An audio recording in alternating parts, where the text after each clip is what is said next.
Very sort of motivation now, you see. You want to come towards the stairs and raise your thoughts there. Like that. Anytime you make a movie with the sort of physical action, that we have, there's always a danger of people getting hurt. I mean, you obviously take every possible precaution that you can, but with people do get hurt. Fortunately, on the film, we never had any particularly serious injuries. Not really serious, although one of the worst ones actually happened to Sean Astin. And it was a relatively simple shot where Sean had to be on the shore of the lake and he had to run out to the boat. I'm running at a dead spread, and I get in, and the left foot and as my right foot lands about 2 feet in the water, just this huge sharp pain, and I grab onto the side of the boat, and it just slips down, and it hurts so bad.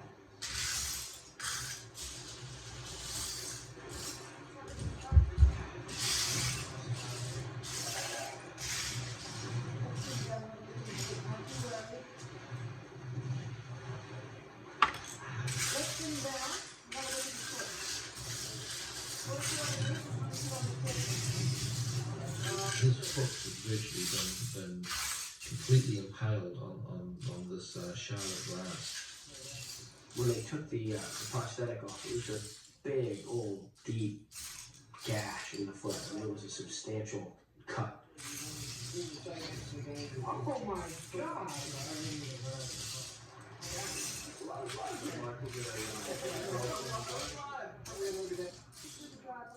There was this sort of globular thing, this mass that came out of the slit in his foot, that I was fascinated with.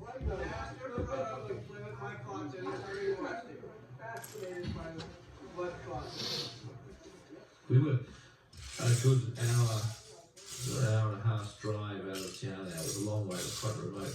We called for a chopper to come in because we knew we needed to get him to a hospital very, very quickly because there was a lot of bleeding. So the helicopter guy came out and we jumped in, and it was Jacques Cousteau, the pilot, the guy who had flown Jacques Cousteau around on some of his expeditions, which I thought was really cool. It's a magic project because it made everyone so passionate. But when I walk away from it, it's not only the creation of the film, it's the people who created it what is the experience of love. There was an awful lot of love involved in making this film, and it spread out from Peter Jackson. It was typical of his dedication and love of this man.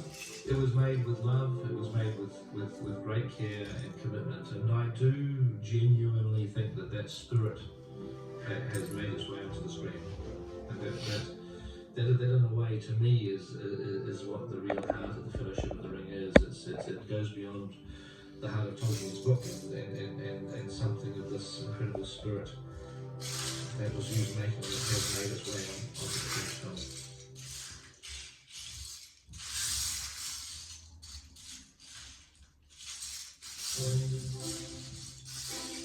Our movie has to deal with different scales. By scales, I mean the height, the people of different heights. One of the important things about Lord of the Rings is just the relationship of hobbits to humans, and that all has to do with size. And technically speaking, in terms of the visual effects, is going to be a huge part of selling the visuals of the show. Andrew and Peter did a lot of communication with camera angles and eye lines early in the pre-production stage of the film to figure out exactly what kind of angles they would be using and how to light for it. And obviously you want to use the technique that sells the scale issue, but you want to rely on the quickest ways to do it as often as you can that don't destroy that illusion. All people need for scale is a reference to something of a different size, and that gives you your scale. We did scale testing pre-production, and we basically staged shoots where we picked scenes from the inside of the Prancing Pony. And we had big sets and small sets, so we had the different scales. And like someone playing Frodo, and we would be staging these different looks, and we would be experimenting with different lighting, and we would be experimenting with depth of field, and we would try out all these techniques in order to sort of work out what worked and what didn't, so that by the time we actually started principal photography and we had the cast on set, that we weren't going to waste their performance. one of the first things that Peter came to us with was these still photos to show us what he was thinking in terms of framings for shots that actually featured actors of regular stature, if you will, and what the hobbits would be, how you could match eye lines, what looked good and did not look good. Would it look ridiculous if you had actors of normal stature? You know, did you want their heads to be bigger? How would big furry feet work? All those kinds of things. So all of that work was to make sure that we weren't crazy to actually try and do it the way we were thinking. This is the Hubble-sized body. What a workshop was working on what's the physical way we're going to achieve this on set to do things in camera, and what a digital was working on how are we going to be able to shoot elements that we can later manipulate and create the effect. A traditional technique that's been used for years is force perspective, in which if you have two people of the same height and you want to make one of them look smaller, you simply take that person further away from the camera. So suddenly the camera is seeing somebody close at a certain height and somebody further away at a smaller height. Now the force perspective technique is based upon the camera being static, restricted to movements of pan and tilt only. I did give a little talk to some of the guys about a week before they started, just the crew, about, you know, force perspective and how it works. As long as I stayed behind it, you know, like this, I would appear to be behind the same thing that, you know, the big is sitting on. There's still a sort of wonderful immediacy about the force perspective process because you got it all on the camera. The difference between a hobbit and a human is like 0.75 is a hobbit to a human, which if you invert that, a person needs to be roughly 1 1/3 times further away than what they would have to be if they were really a hobbit. So if you wanted Frodo and Gandalf to be standing side by side and they're 10 feet away from the camera, then you would want to put Frodo 1 1/3 times further away from them. We also used a lot of duplicate set work and prop work for different scales of people to act against. We really just used a slide rule and scaled up and scaled down accordingly. Some examples of this are Bag End Interior, where we built 2 versions of the same set, exactly replicas of each other at 2 different scales. A large size scale for Ian Holm to appear in, and a small scale, a hobby size scale for Ian McKellen to walk through. Primarily on the small set, you know, we had to spend days and days and days filming, and what was essentially like filming in a submarine. You know, it was that crammed and that small. Everything that we did almost had to have several scales to accommodate and make this illusion come across on screen. Every book and the bookshelf of Bag End, every piece of parchment, every prop had to be built perfectly replicated at 2 different sizes. You would build Gandalf's cart in 2 different scales, and it also had a force perspective split rig on it so that you could get Gandalf and Frodo sitting side by side, apparently, although in fact Elijah Wood was sitting much further back from the camera than Gandalf, and you just pull the illusion off by the way you stage the scene. Whatever you did, you beneficially labeled a disturbance of the peace.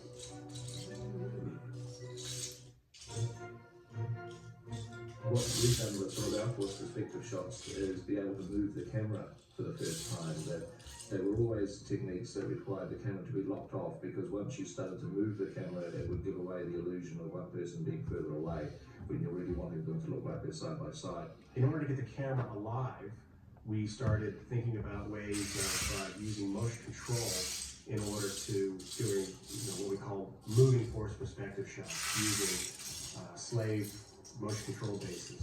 You do a motion control move where you have the one actor on a moving platform. So when the camera moves, you're doing your moves all relative.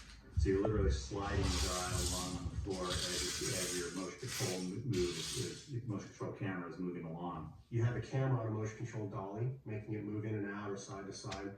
But you have another smaller dolly that's electronically hooked to it and does the exact same motion, but sort of in a counter movement.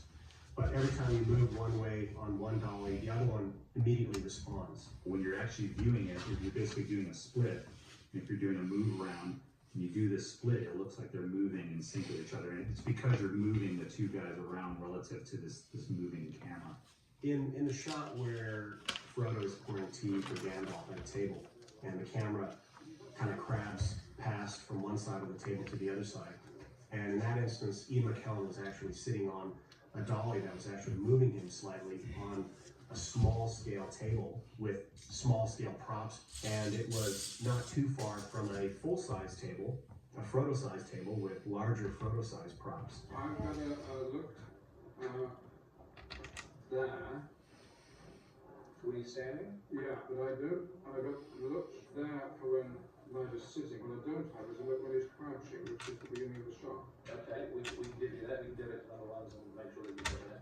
Through camera, at one end of the move, everything lines up. When you move to the other end of the track, everything still lines up because that smaller table in Ian McKellen on that other dolly has moved slightly. It's kind of fun to actually build these things and see them in camera. You know, it's wonderful. It's fun to actually just get dailies back in the shotgun. It worked pretty seamlessly, and everyone was really amazed with the result.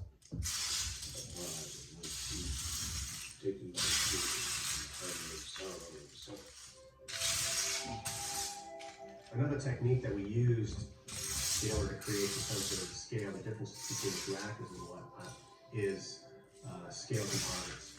And that's where we shoot each actor separately, and then later, with two pieces of film, put them back together and composite them into one.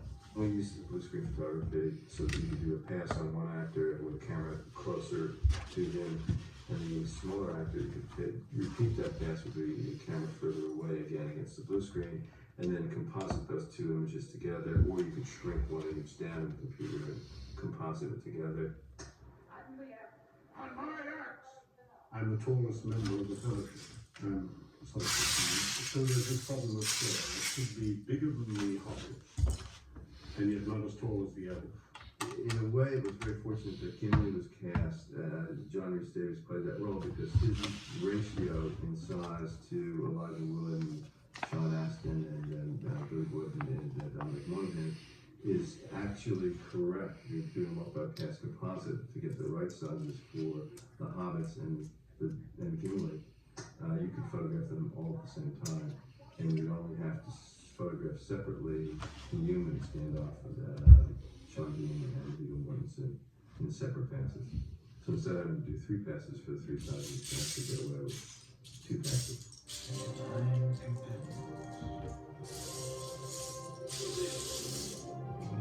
You shall be the Fellowship of the Ring.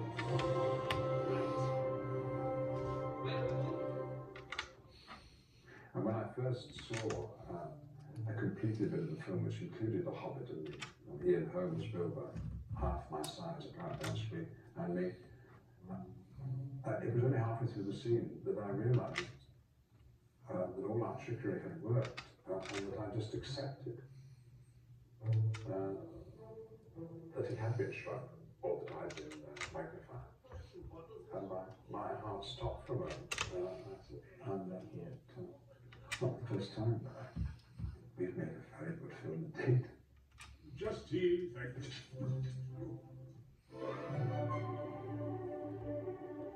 Some other techniques that we used were as complicated as a very sophisticated stilt walking technique that Richard Taylor's group devised.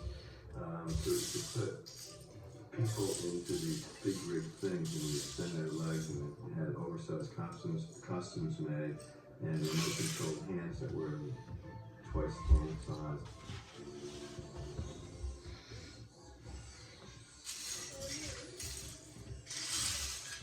They're worn by very small performers who drive these big rigs around by climbing inside them.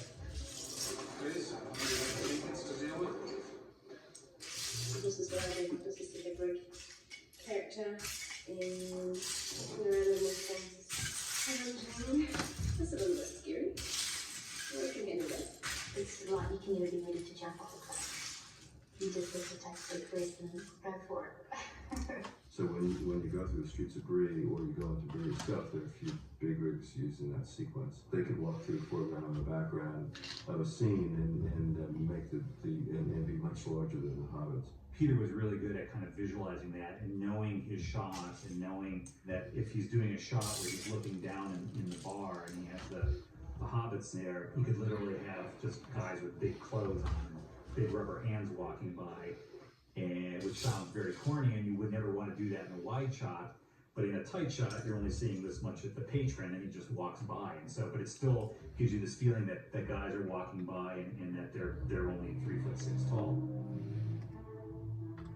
Finally, we also have to use some scale doubles. We did a worldwide search for people that were actually, I think, about 4 feet tall, and found a number of very good people that have actually acted. Take a mark of it too much better. And you say, it's great to see you, Gandalf. And the jump, and you sort of, the jump, the hug is almost like a catch. Wonderful to see you, Sam. They have their back to the camera, so they're far enough away that they're just wearing wigs.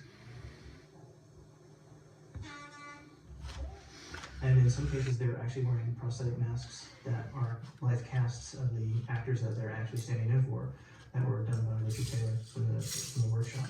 As silicone slip-on masks, where we've sculpted exact copies of the lead actors and then made small silicone masks of them that our scale doubles will wear and achieve a number of the more simply got shots. So for the wide shots, they would put our outfits on, put masks of our faces on, which was extremely bizarre, and they would kind of do the action. And we've got Big Paul, who's was one of our doubles, who is over 7 feet tall and huge and but perfectly proportioned. Paul is sitting at this moment in one of the oversized boats. We call him Tall Paul, which is sort of redundant because if you know him, you know how tall he is. So, I mean, Paul's got to be 7 feet or more tall. He's 7'2", and he's doubling Aragorn. We use them very sparingly in the film, but they also are part of the arsenal that help us create this feeling of size, perspective, and ratio. We did use face replacement in the film. There are a few scenes in the first film where an actor's face has been put on top of another stand-in's body. Frodo carrying him away from the bridge at Khazad-dûm, he's screaming for Gandalf. That's a face replacement shot. Again, a lot of the basic techniques that we're doing have been around in one form or another for a long time. And it's just a matter of, the tools are there. How are you going to use the tools for your situation? What I love is that we employed every trick from the absolute latest state-of-the-art digital technology to, rubber bands, chewing gum, like whatever you could drag out of a hat, all involves sleight of hand. So that's the approach is very much, let's use whatever will work. I think in New Zealand they call it number 8 fencing mark. And they're referring to this sort of sensibility that we do whatever it takes to get the shot. None of this will be on screen. It will all seem to be just happening in front of your eyes. The whole shot is a moment in a scene where you're just reinforcing on the audience this whole idea of scale in just a slightly gratuitous way, making people go, oh, cool, wow, how do they do that? I think Pete does exactly what Tolkien does, is he mentions that the hobbits are very small, and then he forgets about it for chapter and chapter and chapter, and then it'll come in again, and you don't have to make a big thing of it, and then you do shots like that every now and again just to remind the audience, and then the rest is the audience imagination.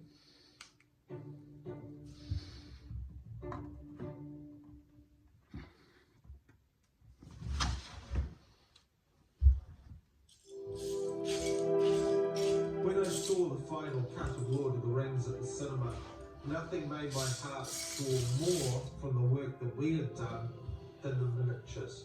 The beauty and the awesome size and nature of the miniatures has given the film a wonderful reality and firmly makes you feel as though you've journeyed to Middle-earth. Really quite remarkable, and it's a really testament to both Richard Taylor's work and to Alex Bunky's great miniature photography and lighting that bring these sequences to life.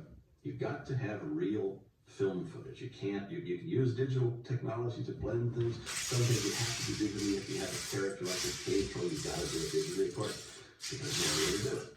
But beyond that, as much as possible, you want to really photograph an object and really stick it in the shot. There is something special about using miniatures that Peter loves, and Peter wanted to do as much as he he could. When you're trying to create environments that are not dual locations and they're not sets, then there's several ways that you can do it. You could use map paintings, you could build them in a computer, or you can build models. And I always tend to favour models because to some degree they're interactive, they're user-friendly. I was able to also move cameras around pretty freely in the miniatures. And I wanted obviously lots and lots of shots of these sorts of environments. The problem with shooting miniatures really is that no matter how big they are, they're never big enough. The basic rule of thumb is the bigger the miniature, the more realistic it's going to be, because you can put more detail into it. The bigger you build it, the more realistically the light behaves within the set. The decision to build a miniature to a particular scale is always driven by what can we get into the building. We built these things huge because we wanted them to stand up to a lot of scrutiny on the screen. It was like it always had to be this big, and of course I hate heights at the best of times, and now I have to go up scissor-lifts all the time. I says, can we do some miniatures? Why do you have to keep doing miniatures?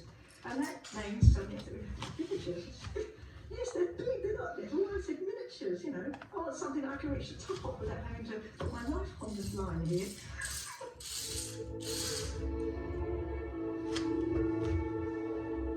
I'm standing in amongst the miniature of Rivendell. This is probably the most specifically Alan Lee-esque design on the film. We tried to complement the original drawings of Alan exactly as we went through the process of designing and building this miniature. Well, this job was a model maker's dream, in that we were very, very lucky to be trusted to build from Galloway's drawing board and John Howe's drawing board. We were encouraged to work that way because there was nothing between the execution of the model and the pencil marks on the page. One of the wonderful treats that came as a byproduct out of the building of Rivendell was that while we were building it, Alan Lee was so attached to this miniature that he'd come down regularly and work on it with us. And he got his paints out and he blew away and he painted some of the houses. He had great fun. I wish he couldn't get mad at him. We built it at such a small scale, 24th scale, because originally this miniature was only ever intended for a big wide shot from up the other end of the valley, looking down on the miniature. But what unfolded in the coming months was that Peter envisaged shots where the miniature would be much more involving and utilised in the back of shot to a much greater degree. To that end, the camera got closer and closer, and fortunately, Mary McLaughlin and John Baster had gone to a great deal of trouble early on, even for the wide shot, to get the detail that now was able to stand up and close up in the film. Chuck Schumann, who was in charge of shooting that sequence, did a brilliant job of working out the details of matching lighting of the miniature to the live action lighting, and also because in many cases the moves had to be elaborately massaged to fit, because in many cases there were several different layers of miniature stretching back in depth, and they all had to be shot at different positions and at different speeds.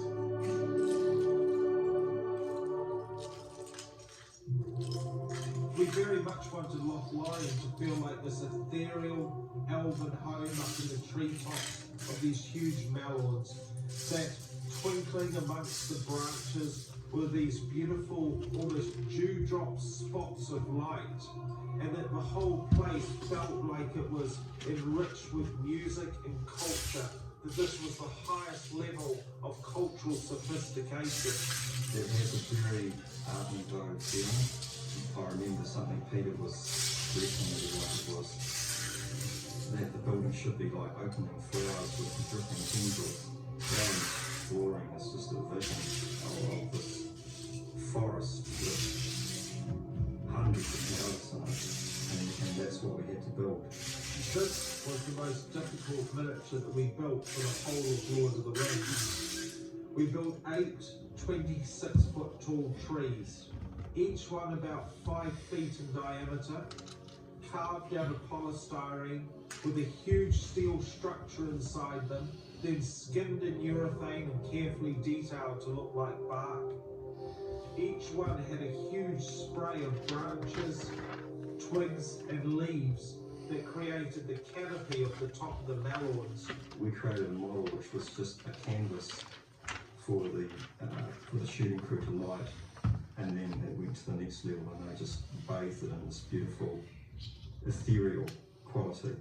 It was shot in very heavy smoke because it's a very mysterious, very environmental kind of place, and it's entirely built in trees. These elven flats, which are these wonderful sort of Art Nouveau